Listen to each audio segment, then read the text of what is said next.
Hi, and welcome. In this video, let's enhance our understanding of three factors of language, namely socio-cultural, socio-psychological, and socio-political, by focusing on three artifacts, one for each.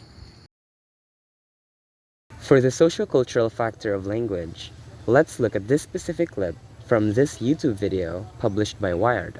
In this clip, she goes on to briefly explain the relationship between socioeconomic status and language. Interesting thing is her background was really not explained in the show. I think the cursing and using all these low class expressions linguistically, it's kind of interesting to see her background through her use of language. Language does not define status. Only that, as previous studies have proven, some classes use a variety of language more so than the other class, which may give you an idea of which class a person may belong to based on their language use. Of course, this varies from language to language and culture to culture.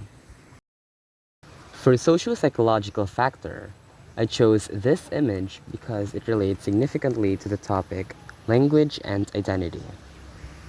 In the age of widening LGBTQIA+ acceptance, language use has been an important aspect for these members to connect their identity with. Part of this is pronouns. Since traditional pronouns cater specifically to men and women, like he and she, the LGBTQIA+ community came up with an expansive set of pronouns to refer to queer identities.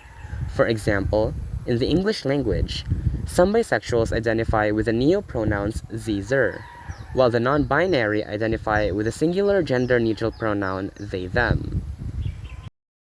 To enhance our understanding of the socio-political factor of language, let's take a look at real-life accounts experienced by minority communities of the negative behavior associated with standard language ideology through this opinion article written by Catherine Savini.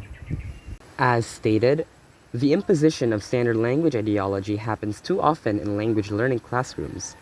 Students were asked to switch from Black vernacular English to standard American English once inside the classroom, and two Spanish students were being told by a guidance counselor that they won't be able to succeed in college. They did. This opinion article helped us to understand that standard language ideology is not merely a belief about language, but it's also reflective of bigger social issues.